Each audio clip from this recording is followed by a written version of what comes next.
Thus far in our project, we have been working primarily with tables, which really just is a place for us to collect and store and maintain all of our data. Now, how do we use these tables? Well, we're going to use those through different objects, okay? If you have any tables open, you can close on those, and if it prompts you to save them, you can go ahead and save them.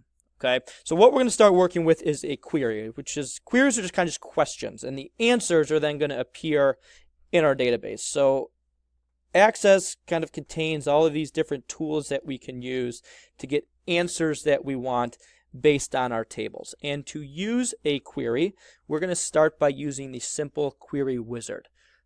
Head up to the Create tab, and in the Queries group, okay, you'll see there's a group for each of our objects. We are going to use this query wizard, okay? And we're going to start by using a simple query. Okay, now what Access is asking us is which table do we want to use? Okay, and we're going to select our shippers table. So go ahead and click on that. Now from our shippers table, we want to pull out some particular pieces of information. We want to pull out shipper name, and I can either add it to the selected fields by double clicking on it, or I could use these arrows here.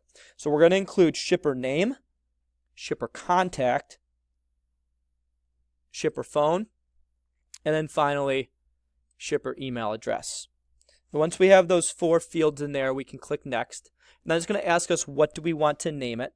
We're not going to change the name of it right now. We're just going to keep it as shippers query. Okay. Then once it's done, we're going to open that query and click on finish. Okay. And what this query is now created is a new object on the side, and you can see it just pulled the information that we're asking on. Our tables are relatively small comparative to what you might see in Infinite Campus. If I wanted to run a query in Infinite Campus and I wanted to pull all students from Hoffman Estates High School whose last name start with the letter P and they have a GPA of above a 3.0 and they live in Hoffman Estates and not elsewhere, I could run a query and it would return all of that information. So this query really just helps me break down information from different tables or sets of information within our database. Okay, all you really need to do is you can just close that query for the time being. We will get more into Module 2, running and modifying and working with different query structures.